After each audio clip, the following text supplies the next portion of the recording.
صفحہ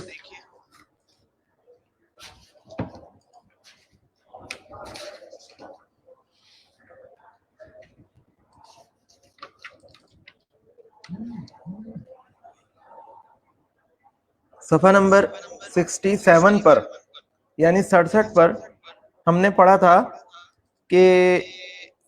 جمعے کے دن نماز فجر کے بعد سے جمعے تک ان لوگوں کو غسل کرنا سنت ہے جن پر نماز جمعہ واجب ہو. جن کے اوپر نماز جمعہ واجب ہو ان لوگوں کے اوپر غسل کرنا سنت ہوتا ہے جمعے والے دن.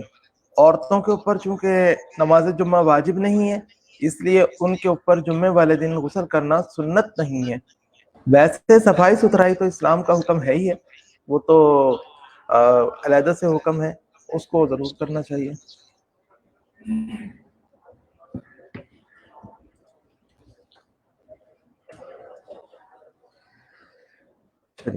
بسم اللہ الرحمن الرحیم. ہم پانی کے بیان دیکھ رہے تھے, پانی کے بارے میں بات چل رہی تھی ہماری کہ جو سمپل پانی ہوتا ہے, پانی کا لفظ بول کر ذہن جس طرف جاتا ہے اس کی ہم نے کچھ صورتیں بنائی تھیں, 5 صورتیں کہ پاک ہے, پاک کرنے والا ہے, پاک ہے پاک کرنے والا تو ہے لیکن مکروہ بھی ہے, ساتھ میں پاک ہے پاک کرنے والا نہیں ہے, خود تو پاک ہے لیکن پاک کرنے والا نہیں ہے, اور ایک مشکوک ہے, ڈاؤٹ ہے کہ پتہ نہیں اس سے پاکی حاصل ہو سکتی ہے یا نہیں ہو سکتی, یا یہ ناپاک ہے یا پاک ہے, اس میں ڈاؤٹ ہے. اور 5ویں صورت ہم نے بنائی تھی کہ نجس ہے, پانی ناپاک ہے, پانی تو ہے لیکن ناپاک ہے. وہ کون کون سی صورتیں ہم اس کی ڈیٹیل دیکھ رہے تھے, اس میں سے ان 5 صورتوں میں سے ہم پہلی قسم کو کمپلیٹ کرنے والے ہیں. وہ پہلی قسم ہماری چل رہی تھی کہ پانی پاک بھی ہے, پاک کرنے والا بھی ہے اور مکروہ بھی نہیں ہے. یہ ہمیں 3 طرح کا پانی ملتا ہے. ایک پانی ملتا ہے جو نہروں وغیرہ کا ہوتا ہے یا کوئی جاری پانی ہوتا ہے, بہتا ہوا پانی, اس کے احکامات تھوڑے سے چینج تھے, کچھ مختلف تھے, وہ ہم نے ڈیٹیل سے دیکھ لیے تھے. اس کے بعد تھا پانی ٹھہرا ہوا ہمیں ملتا ہے, اس کو ہم دیکھ رہے تھے, اس کو دیکھا تھا. اس کی پھر آگے 2 شکلیں بنتی تھیں, یا تو پانی زیادہ ہے, کثیر جس کو کہتے ہیں, جس کا ہم نے آئیڈیا پڑھا تھا 225 مربع فٹ وہ والا, یا پھر اس سے تھوڑا ہے پانی, جیسے ڈرم وغیرہ میں کہیں رکھا ہو تو وہ پانی کے احکام علیحدہ تھے. تھوڑا پانی نجس چیز کے ڈلنے سے نجس ہو جاتا ہے, زیادہ پانی ہو 225 مربع فٹ وہ اتنے آرام سے نجس نہیں ہوتا, اس کے احکامات علیحدہ تھے. پھر ہم نے کنویں کا پانی کا مسئلہ پڑھنا شروع کیا کہ جو سادہ پانی کنویں کے اندر ملتا ہے اس کے احکامات ہم دیکھ رہے تھے. اس میں ہماری بات چل رہی تھی کہ کنویں کے پانی میں اگر تو کوئی نجاست گر جاتی ہے, نجاست گر جاتی ہے تو پھر تو سارا پانی نکالنا پڑے گا کنویں کا,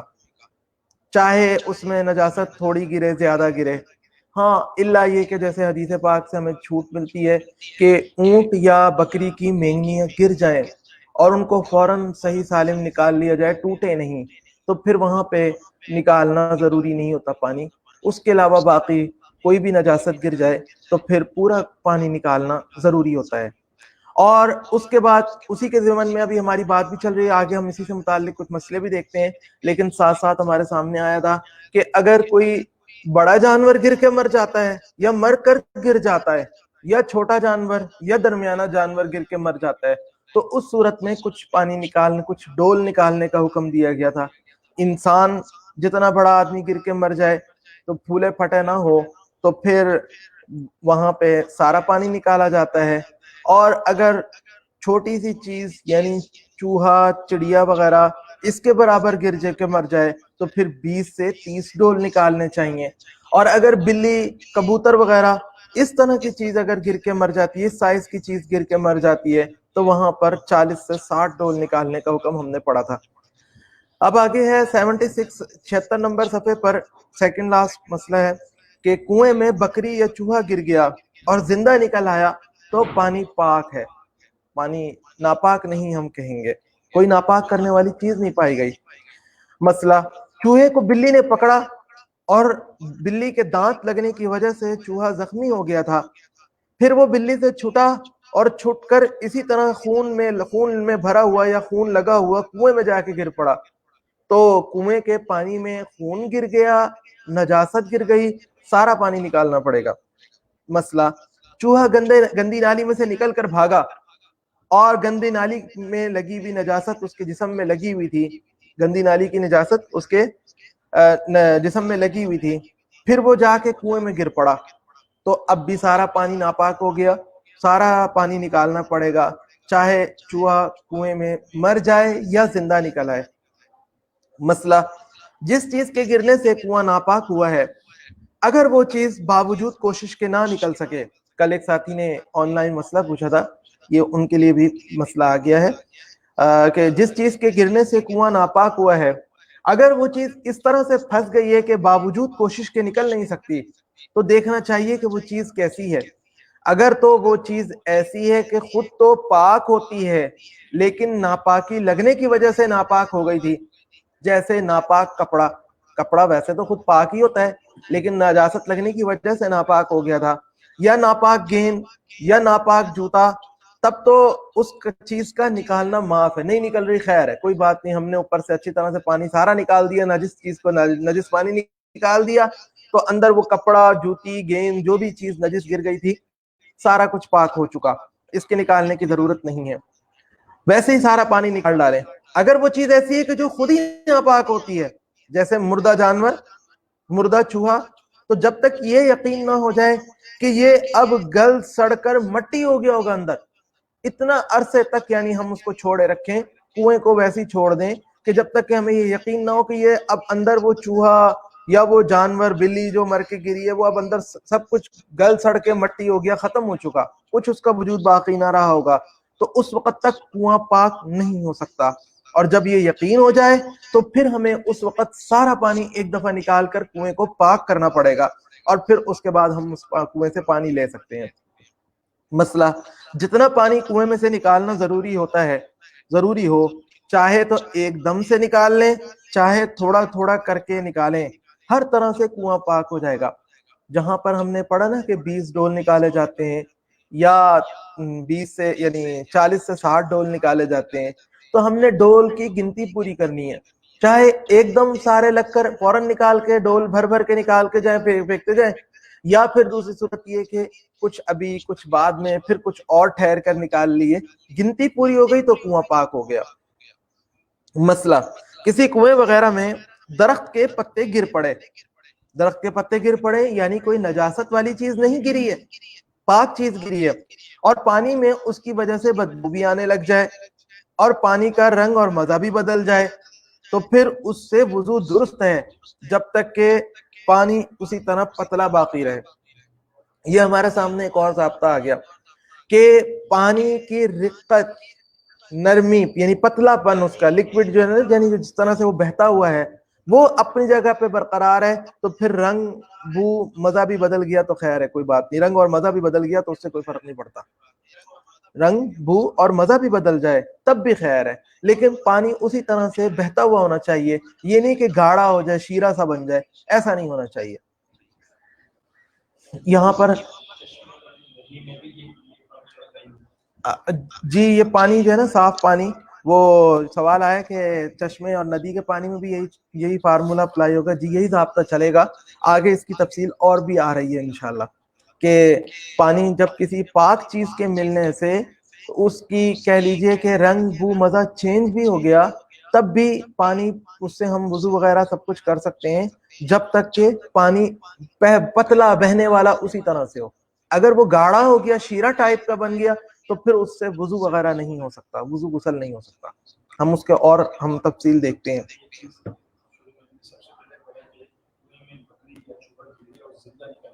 جی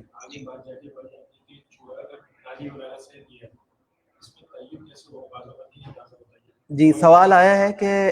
ہم نے پڑھا ہے پیچھے مسئلہ کہ چوہا نالی میں سے گر کے یعنی نکل کے جا کے گرے اور تب تو نجاست لگی ہوگی اور اس کی وجہ سے کنواں ناپاک ہو جائے گا، اور دوسرا مسئلہ ہم نے پڑھا ہے کہ کنویں میں اگر چوہا گر کے مر جاتا ہے، تو مرا نہیں ہے بلکہ زندہ نکل آیا، تو کنواں ناپاک نہیں ہوا، تو ہمیں پتہ کیسے لگے گا کہ کنویں پہ یہ جو کنویں کے اندر چوہا گرا ہے یہ نالی والا گرا ہے یا بغیر نالی کے گرا ہے، تو اس میں ڈپینڈ کرتا ہے آپ کو جب نظر آئے گا نا یہ کنویں میں گرتا ہوا نظر آئے گا اور نکلے گا بعد میں، آپ کو جب چوہا نکل کے بھاگ کے جا کے کنویں میں گرتا ہوا نظر آئے گا تو آپ کو اسی سے پتہ لگ جائے گا. مثال ہے کہ چوہا گھر کے اندر کسی کے پھر رہا ہے یا کسی یعنی خشک جگہ پہ پھر رہا ہے، وہاں سے نکل کے جا کے بھاگا اور گر گیا. تو چونکہ گھر کے اندر جب چوہا ہے تو وہ سوکھا ہوا ہے، سوکھے ہوئے چوہے کے اوپر ہم کچھ نہیں کہہ سکتے کہ اس کے اوپر نجاست لگی ہوئی، کنفرم نہیں ہے ہمیں، تو ہم اس کو نجس نہیں کہیں گے کہ اس کے جسم پہ نجاست ضرور لگی ہوئی، ہم یہ نہیں کہہ سکتے. اور جب وہ نالی میں سے نکل کے بھاگا ہے، ہمیں نظر آ گیا، تو اب وہاں پر انڈرسٹوڈ ہے کہ نالی میں سب اگر گند، ہمیں پتہ ہے کہ یہ نالی میں تو گند ہی گند بھرا ہوا ہے اور یہاں سے نکل کے آیا ہے، جیسے ہمارے ہاں کے آج کل کے دور میں ہوتا ہے کہ فلش میں سے نکل کے آیا چوہا اور وہ بھاگا اور وہ جا کے گر پڑا فوراً، تو یہ نظر آ رہا ہے، تو اس کی بنیاد پر ہم کہیں گے کہ یہ اس نے سارے کنویں کو ناپاک کر دیا. یہ جو ہم نے پانی کی 5 صورتیں 5 قسمیں سمپل پانی کی پڑھی تھیں کہ پانی پاک ہوتا ہے، پاک کرنے والا ہوتا ہے، اور پہلی صورت تھی کہ مکروہ نہیں ہوتا، دوسری صورت ہے کہ پاک بھی ہے، پاک کرنے والا بھی ہے، لیکن ساتھ میں مکروہ بھی ہے. اس کی صورتیں دیکھتے ہیں وہ کون سی ہیں. مسئلہ دھوپ، جی سوال کیا ہے؟ جی بتائیں سوال.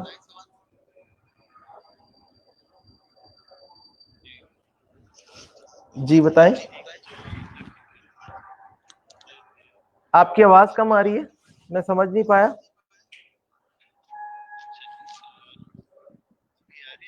جی اب بتائیے.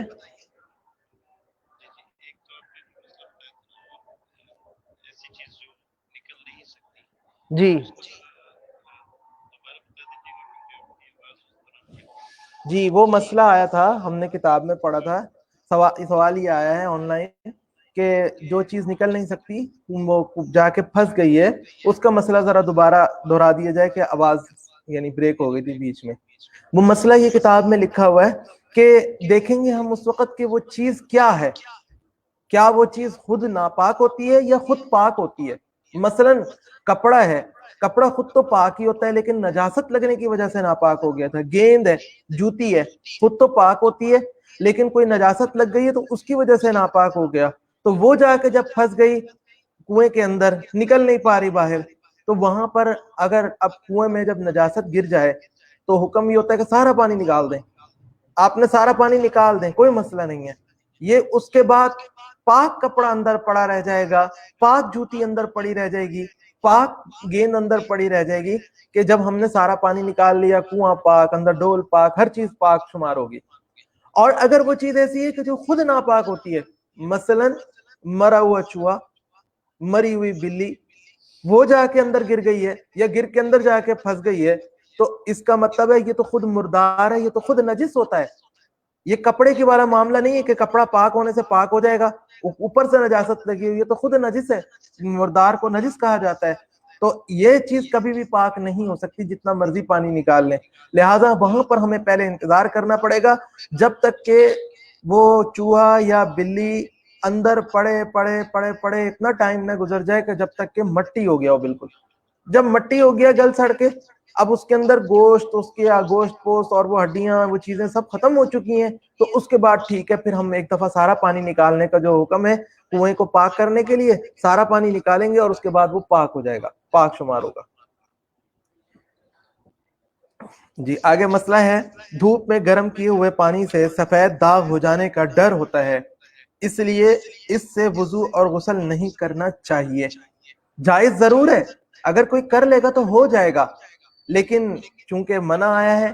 حدیث پاک میں منع آیا ہے، اس لیے کوشش اہتمام یہی کرنی چاہیے کہ دھوپ میں گرم کیے ہوئے پانی سے سفید داغ یعنی اس سے وضو اور غسل نہیں کرنا چاہیے. یہاں پر البتہ یہ بات ذہن میں رکھیں کہ مراد ہے گرم کرنے کے لیے رکھنا دھوپ میں. یہاں پر میں وہ ہمارے ذہن میں ایک سوال ہمارے سامنے پہلے کا آیا ہوا ہے کہ جو آج کل سولر آ رہے ہیں، یہ گیزر آ رہے ہیں، تو وہ ہمارا سوال یعنی ذہن میں ہے، انشاءاللہ اس کو ساتھیوں سے ڈسکس کرنا ہے، وہ انشاءاللہ ضرور کریں گے. تو ویسے ضابطہ ہمارے سامنے موجود ہے کہ دھوپ میں گرم کیے ہوئے پانی سے وضو اور غسل نہیں کرنا چاہیے۔ مسئلہ، زمزم کا پانی اگرچہ خود تو مکروہ نہیں ہوتا، لیکن اس سے بے وضو شخص کو وضو نہیں کرنا چاہیے۔ جس کا پہلے سے وضو نہ ہو اس کو وضو نہیں کرنا چاہیے، اور اسی طرح اس شخص کو جس کو نہانے کی ضرورت ہو، یعنی جس کے اوپر غسل فرض ہو گیا ہو، اس کو بھی اس سے غسل نہیں کرنا چاہیے۔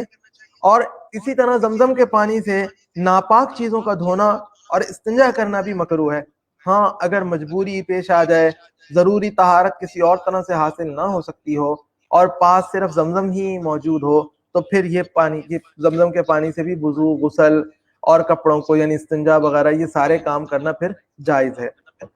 مسئلہ، عورت کے وضو اور غسل کے بعد بچے ہوئے پانی سے بالٹی میں یا لوٹے میں جو پانی موجود ہے، برتن میں جو پانی موجود ہے، اس پانی سے مرد کو وضو اور غسل نہیں کرنا چاہیے۔ بہتر یہی ہے، کیونکہ عام طور سے عورتوں میں طہارت اور نفاست کا خیال کم ہوتا ہے۔ یہ بات ذہن میں رکھیے گا، یہ عام طور سے لکھا ہے، یہ نہیں کہ ہر عورت میں، عام طور سے لکھا ہوا ہے۔ بعض اوقات عورتوں کے اندر نفاست اور طہارت کا خیال زیادہ ہوتا ہے، تو اس لیے عام طور سے عورتوں میں چونکہ طہارت اور نفاست کا خیال کم ہوتا ہے اور برتن میں استعمال شدہ پانی کی چھینٹیں پڑنے میں لاپرواہی کر جاتی ہیں، اس لیے کوشش کرنی چاہیے کہ مرد اس سے وضو نہ کرے۔ مسئلہ، بلی اور آزاد پھرتی مرغی کا جھوٹا پانی مکروہ ہوتا ہے۔ بلی نے پانی میں منہ ڈال دیا، بالٹی میں منہ ڈال دیا، پھر اس سے آپ نے وضو کرنا ہے، تو وضو جائز ضرور ہے لیکن مکروہ ہے، اس لیے کوشش کریں کہ دوسرا پانی مل جائے۔ باقی بلی نے اگر دودھ وغیرہ میں کسی چیز میں منہ ڈال دیا ہو تو اس کا مسئلہ آگے آ رہا ہے۔ یہاں پر ہم نے تیسرے قسم کا پانی بھی پڑھ لیا۔ اس کے بعد ہے یہ تیسری قسم کا پانی اب شروع ہوا ہے کہ طاہر غیر مطہر پانی۔ طاہر غیر مطہر پانی کیا مطلب اس کا؟ کہ پانی خود تو پاک ہے لیکن پاک کر نہیں سکتا۔ پانی پاک ہے، پاک کر نہیں سکتا۔ پاک کر نہیں سکتا سے بھی مراد ذہن میں رکھیے گا وہ والی نجاست سے پاک نہیں کر سکتا جو نجاست حکمی ہوتی ہے، حقیقی نہیں۔ نجاست حکمی اور حقیقی ہوتی ہے۔ ایک ہوتی ہے وضو اور غسل جب ٹوٹے انسان کا۔ اب انسان کا وضو ٹوٹ گیا تو چہرے کے اوپر کیا نجاست آئی ہے؟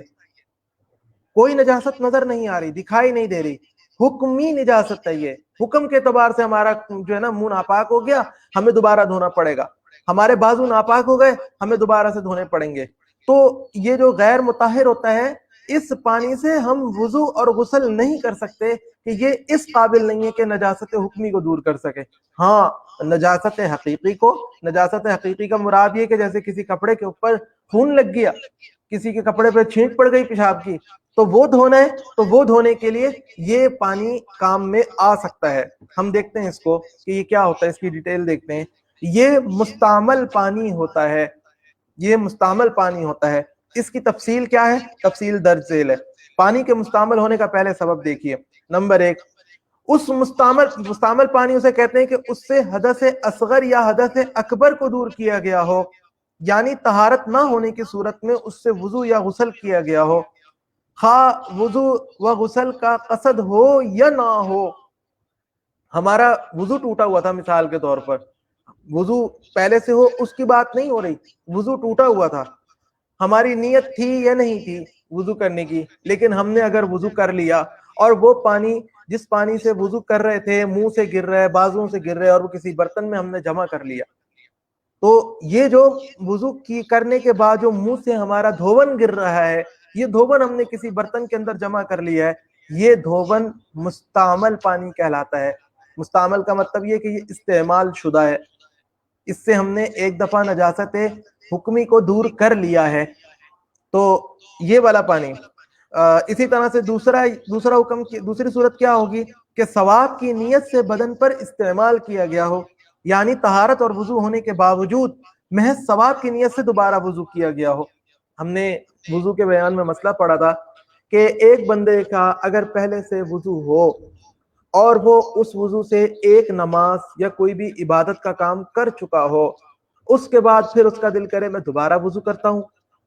مجھے ثواب ملے گا، پھر میں 2 رکعت نفل پڑھتا ہوں، تو وہ دوبارہ وضو کر رہا ہے، ثواب کی نیت سے وضو کر رہا ہے، وضو ٹوٹا ہوا نہیں ہے، لیکن اس کے باوجود وہ ثواب کی نیت سے اب وضو کر رہا ہے، تو اس وضو کا پانی بھی اگر وہ سٹور کر لیتا ہے، جو منہ سے دھوبن گر رہا ہے اس کو کسی برتن میں جمع کر لیتا ہے، بازوؤں کو دھو رہا ہے تو وہ برتن میں جمع کر لیتا ہے، پیر دھوئے اس نے وہ پانی جمع کر لیا برتن میں، تو یہ پانی بھی چونکہ ثواب کی نیت سے وضو کیا گیا ہے، یہ پانی بھی مستعمل ہے، استعمال شدہ ہے۔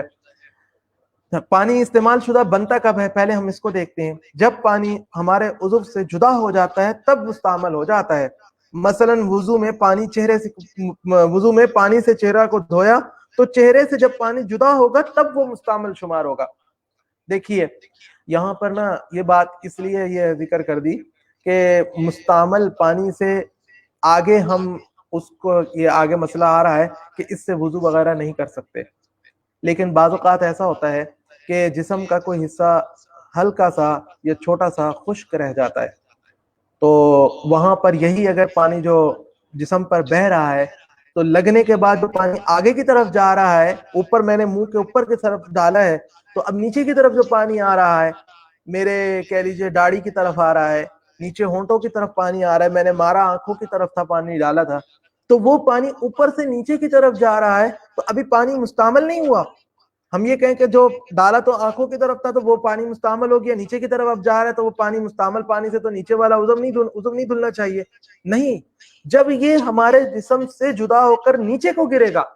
تب یہ مستعمل ہوگا، اس سے پہلے مستعمل نہیں ہو سکتا، اس سے پہلے یہ پانی پاک کرنے والا ہے، مطہر ہے۔ جب جدا ہو جائے گا جسم سے، منہ سے ٹپک کے نیچے گر پڑا تو پھر یہ استعمال شدہ ہو گیا، اب یہ غیر مطہر ہو گیا، پہلے مطہر ہے اب غیر مطہر ہوگا۔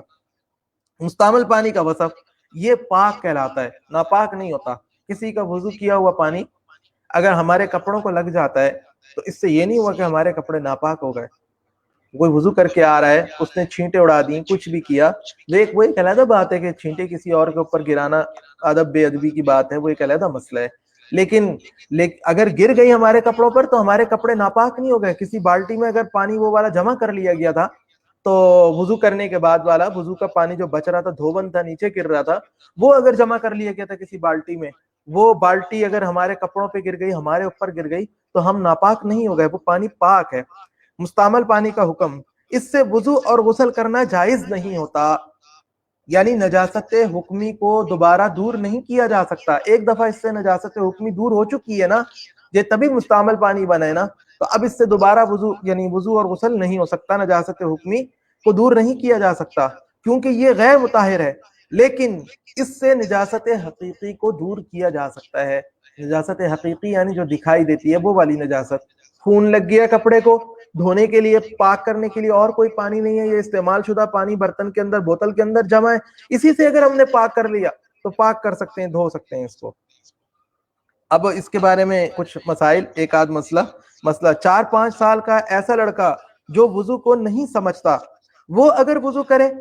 بالکل چھوٹا بچہ ہے جس کو وضو کا کانسیپٹ ہی نہیں پتا، اس نے وضو کر لیا، یا دیوانہ شخص یعنی جو بیمار ہے، ذہنی طور پر اب نارمل ہے بالکل، اس کو بھی کچھ وضو کا نہیں پتا، اس نے وضو کر لیا تو اس کے وضو سے جو دھوبن گر رہا ہے وہ اگر جمع کر لیا گیا کسی بالٹی برتن میں تو وہ پانی مستعمل نہیں ہے، استعمال شدہ نہیں ہے۔ اگر ہم اس سے دوبارہ وضو کرنا چاہتے ہیں تو کر سکتے ہیں۔ مسئلہ، مستعمل پانی کا پینا اور کھانے کی چیزوں میں استعمال کرنا بھی مکروہ ہوتا ہے، اس کو پینا بھی صحیح نہیں ہے، پینا نہیں چاہیے، اور البتہ پاک ضرور ہے، یہ نہیں ہے کہ ناپاک ہو گیا، نجاست ہو گیا، نجاست نہیں ہوا، لیکن اس کو پینا نہیں چاہیے۔ مسئلہ، اگر مستعمل پانی یعنی استعمال شدہ پانی کسی دوسرے طاہر مطہر پانی میں مل جائے تو جب تک مستعمل پانی دوسرے پانی سے زیادہ نہ ہو جائے دوسرے پانی کا حکم غالب رہے گا، اور اس ملے جلے پانی سے وضو اور غسل کرنا درست ہوگا۔ کہیں پہ آپ کہہ لیجئے آپ جس بالٹی میں سے پانی لے کے وضو کر رہے ہیں یا غسل کر رہے ہیں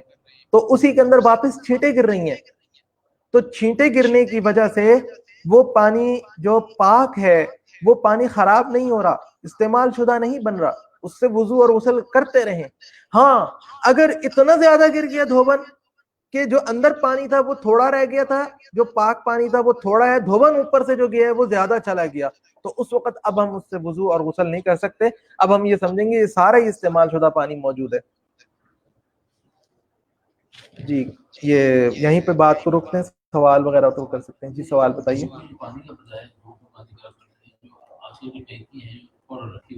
جی جی جی سوال آیا ہے کہ ٹینکی میں جو دھوپ میں پانی گرم کرنے کو مکروہ بتایا گیا تھا، تو آج کل جو ٹینکیاں ہیں وہ گرمیوں میں گرم ہو جاتی ہیں، تو ان کا مسئلہ کوئی نہیں ہے. ہم نے وہ ٹینکیاں اس لیے نہیں رکھی کہ ان سے پانی کو گرم کرنا ہے، گرم کرنے کے لیے نہیں رکھی. وہ ڈھکی ہوئی بھی ہوتی ہیں.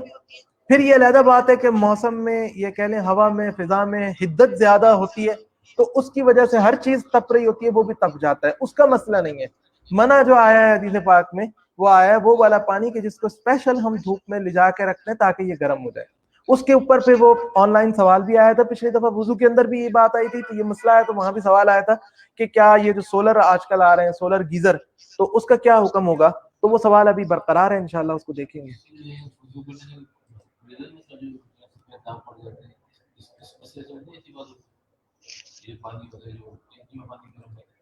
دیکھیں جو ٹینکی سے پانی گر رہا ہے، یعنی ٹینکی گرم ہو گئی ہے، تو اس سے ہم یہ تو آپ کو نہیں کہہ سکتے کہ سفید داغ نہیں پڑ سکتے. یہ تو یعنی کہہ لیجیے کہ میڈیسن والے میڈیکل والے بتا سکتے ہیں. جی لیکن جتنی بات حدیث پاک میں بیان فرمائی گئی ہے وہ اس کے مطابق وہ ہے کہ جو اسپیشل ہم پانی کو دھوپ میں لے جا کے رکھتے ہیں، جی جی جس میں پانی پہ پڑے، وہ والا مراد ہے. جی سوال آیا کہ زمزم سے کفن کو دھو لیتے ہیں، تو دیکھیے ہم نے وہاں پہ پڑھا کہ وہ زمزم کے پانی سے نجاست کو دور کرنا وہ مکروہ ہے، نجاست کو دور کرنا. تو جو لوگ زمزم وغیرہ سے کفن کو دھوتے ہیں وہ نجاست نہیں دور کرتے، وہ پاک کپڑے کو صرف زمزم میں بھگوتے ہیں. یہ کہہ لیجئے کہ اللہ تعالیٰ کے دربار میں اچھی امید رکھتے ہوئے کہ انشاءاللہ خاتمہ یعنی قبر میں انسان کے لیے آسانی ہوگی، یہ سوچ رکھتے ہوئے دھوتے ہیں. تو چونکہ ہمارا فوکس تو اس پر ہے کہ ہم نے جو کپڑا دھویا جا رہا ہے زمزم کے پانی میں بھگویا جا رہا ہے وہ چونکہ نجس نہیں ہے، اس لیے اس کو دھو سکتے ہیں.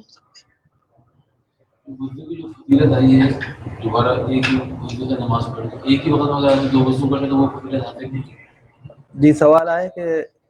ایک ہی وضو سے یعنی ایک ہی دفعہ ایک ہی وقت میں 2 دفعہ پہلے وضو کر لے، وضو پر وضو کر لے. تو ہم نے یہ وضو کے بیان میں یہ بات آئی تھی ہمارے سامنے کہ یہ اسراف کے اندر آتا ہے کہ ایک وضو پہلے کر کے اور ہم پھر اس سے عبادت کا کام کوئی ادا نہ کریں، پھر دوبارہ وضو کرنے بیٹھ جائیں.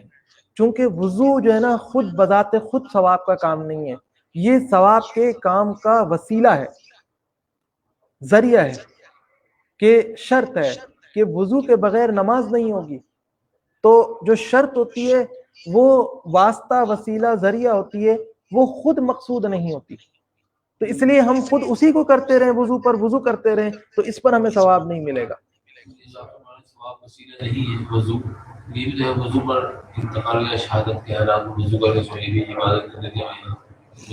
وہ پاک جو شہادت وغیرہ کی بات آپ یا اس کی فضیلت کی بات کر رہے ہیں نا، وہ ہے پاک رہنے کی بات ہے. کہ جو ایک آدمی اگر یہ کہہ لیں کہ ظاہری طور پر بھی نجاست میں گندا مندہ ہے، خون پیشاب گند بند سب کچھ لگا ہوا ہے اس کے جسم کے اوپر، ایک وہ بندہ ہے، ایک وہ ہے کہ جو صاف ستھرا رہتا ہے. تو یہ ایک اور درجہ بتایا گیا کہ جو نجاست حکمی سے بھی اپنے آپ کو بچا کے رکھتا ہے ہر وقت. کیونکہ نجس چیز، گندگی، نجاست کسی بھی قسم کی ہو، وہ شیاطین کو پسند ہے. اور پاکی، طہارت، صفائی ستھرائی، یہ ہر طرح کی وہ فرشتوں کو پسند ہے. تو وہ آدمی یعنی پھر کہہ لیجئے کہ جو ہر وقت باوضو رہتا ہے، غسل کرنے ٹوٹ جانے کے بعد بھی دیر نہیں لگاتا، وہ اس کو جلدی کر لیتا ہے، اس کا اہتمام رکھتا ہے، تو یہ کہہ لیجئے کہ وہ شیاطین سے اتنا شیاطین کو اپنے سے دور رکھتا ہے. اور جو آدمی گندگی میں زیادہ وقت گزارتا ہے تو اس کا مطلب ہے کہ وہ شیاطین کو اپنے سے قریب رکھتا ہے. یہ بس فرق آتا ہے. نہیں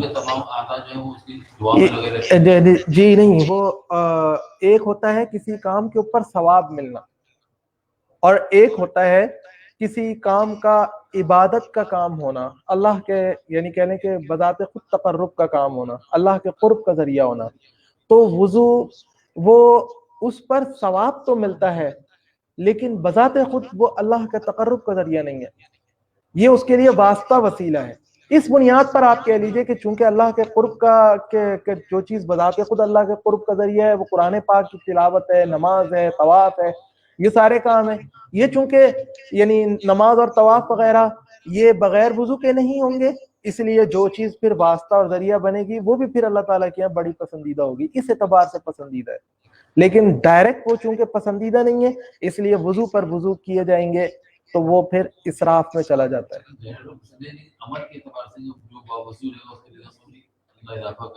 جی جی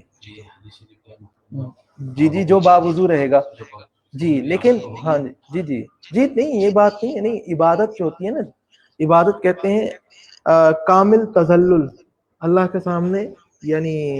جو اللہ تعالیٰ نے اپنے قرب کے لیے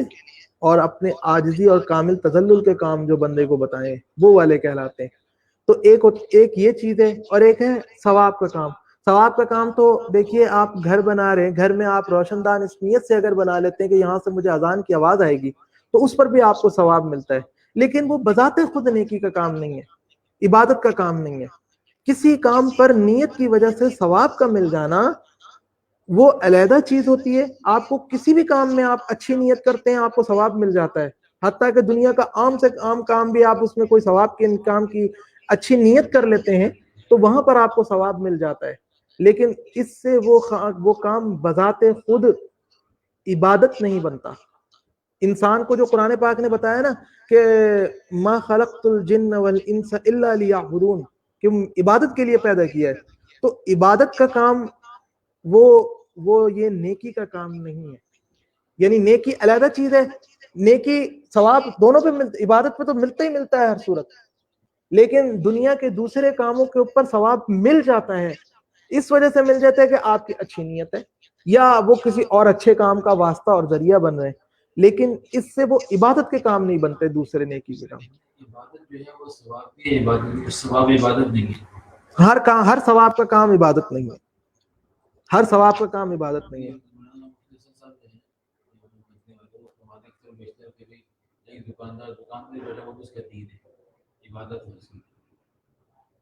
وہ تو میں ان کی بات سنوں تو پھر ہی میں عرض کر سکتا ہوں، باقی مجازن اگر کہہ دیں تو کہہ دیں، جیسے یہ نہیں یہ ہوتا ہے نا،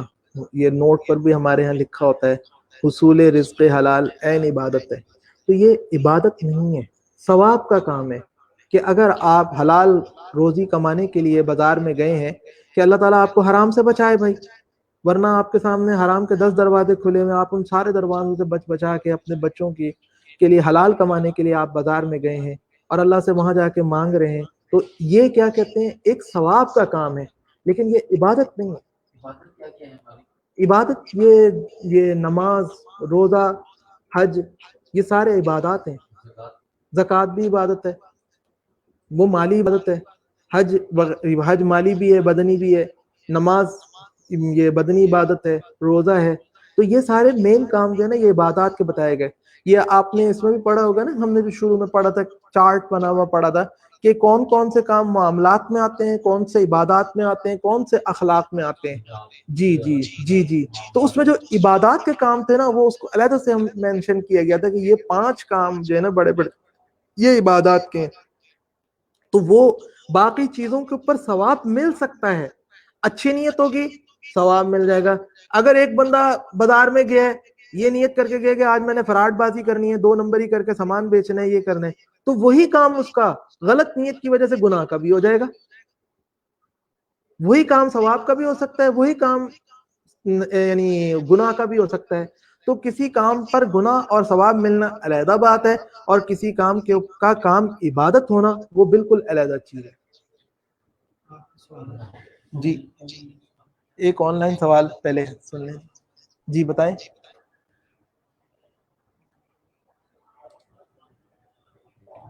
جی بتائیں۔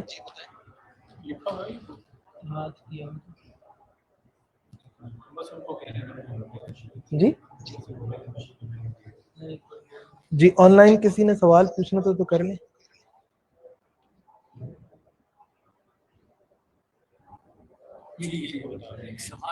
جی بتائیں۔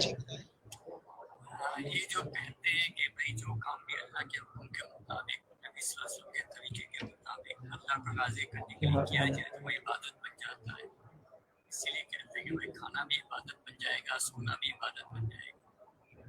یہ بات کہاں تک صحیح ہے؟ جی میں اسی میں عرض کر رہا تھا, یہاں پہ ساتھی جو بیٹھے ہوئے تھے انہوں نے سوال کیا تھا اسی کے بارے میں کہ جو کام یہ نا اس پر یہ عبادت نہیں بنتا, یہ ثواب ملتا ہے اس پر, اچھی نیت کی وجہ سے سنت طریقے کو پورا کرنے کی وجہ سے ثواب ملتا ہے, لیکن عبادت نہیں اس کو ہم کہہ سکتے. عبادت کے کام ہم نے جو شروع میں مسائل بہشتی زیور کے شروع میں بھی اور بھی دوسری کتابوں کے شروع میں آپ کے سامنے کیٹیگری آ جائے گی کہ عبادت کے کام کون کون سے ہیں دین کے. ہم نے وہ بتایا تھا نا کہ عبادات یہ ہیں, معاملات یہ ہیں, معاشرت یہ ہے, اخلاق یہ ہیں, سزائیں یہ ہیں. تو وہ سارے کام کیا کہتے ہیں عبادت کے نہیں بنتے, ثواب ملتا ہے, اچھی نیت کی وجہ سے ثواب ملتا ہے, یا اچھے یعنی کہہ لیجیے سنت کو پورا کرنے کی وجہ سے ثواب ملتا ہے. تو یہ کام چونکہ ان پر ثواب مل جاتا ہے اور بنیادی طور پر ثواب کا ملتا ہے عبادات کے کام پر, اس لیے کوئی مجازن ان کو عبادت کہہ دیتا ہے, ورنہ در حقیقت یہ عبادت کے کام نہیں ہوتے, یہ عبادت نہیں کہلاتے.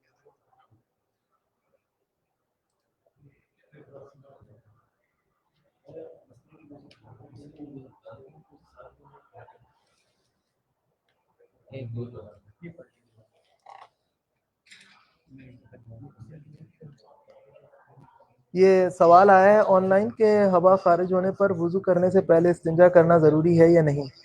نہیں, نجاست تو یعنی ایسی نجاست نہیں نکلی کہ جو یعنی جسم کے باہر اعضاء پر لگی ہو آ کر, جب باہر لگی نہیں ہے اس لیے اس وجہ سے اس کو دھونے کی ضرورت نہیں ہے, وہاں پر استنجا کرنے کی ضرورت نہیں ہے. السلام علیکم. وعلیکم السلام.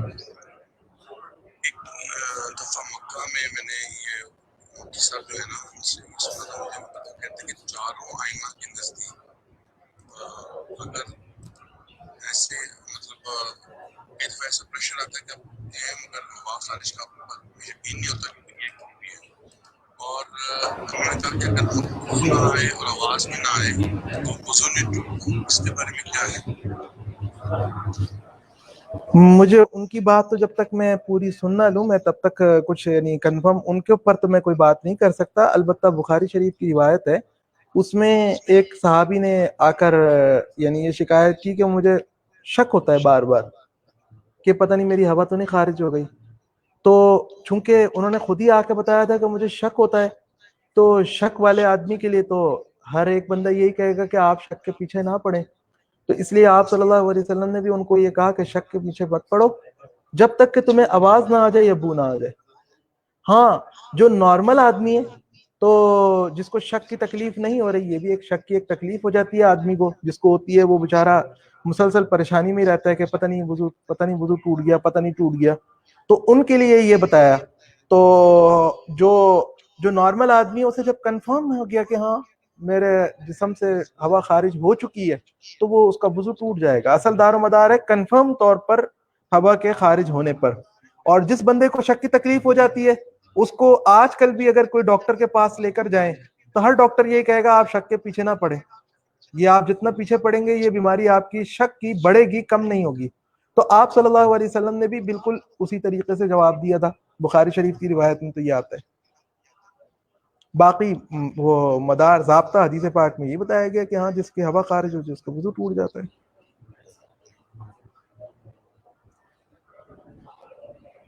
ٹھیک ہے جی, السلام علیکم.